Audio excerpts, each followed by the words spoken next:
püüame täna istutada paljasjuurset hekitaime.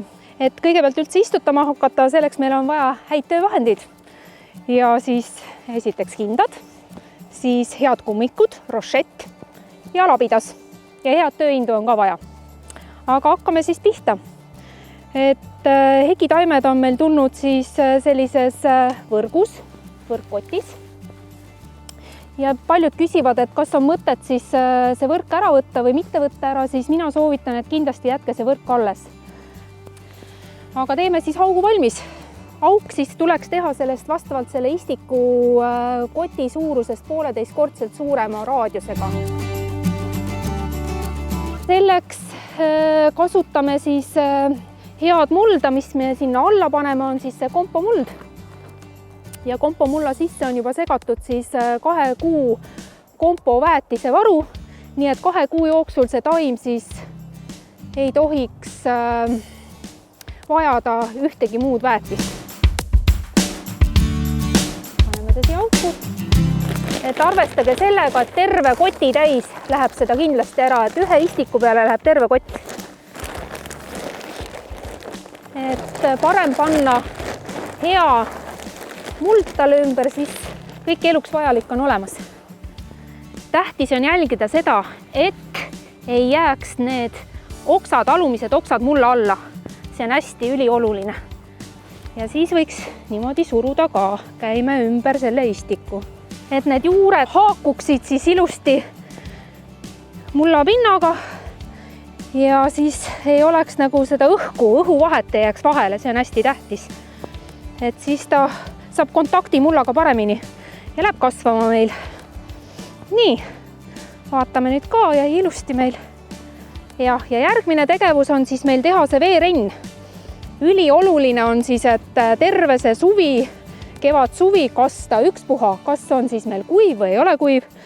Arenguks on vaja hästi vett.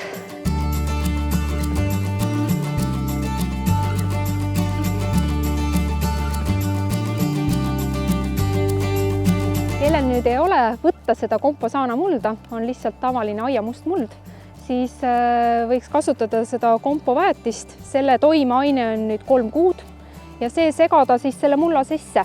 Aga nüüd räägiks varjutamisest.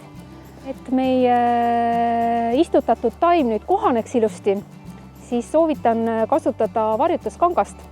Ja miks just, et kuna kevadine päike on meil hästi terav, siis ta võib ära põletada meil. Ja hoida seda Garden Seasoni varjutuskangast peal siis 2 nädalat. See oleks optimaalne aeg nagu. Ja meil on siis pakkuda 2 sorti varjutuskangast, mida kasutada on siis 35% ja teine on 45% tihedusega, aga pigem kasutame seda 35% tihedusega. See on pigem juba talveks, oleks sobilik panna peale. No ütleme veebruar-märts. Aga proovime siis seda panna. Varjutuskangast võime siis panna toppelt peale, isegi parem, kui ta oleks toppelt meil peal. Ja ennem kui me varjutuskangast hakkame panema, paneme need dokid. Ja miks me dokid paneme? Dokid paneme sellepärast, et see varjutuskangas ei hakkaks vooma seda taime meil. Muidu kui ta liiga taime vastu on, siis see päike ikkagi võib teda põletada.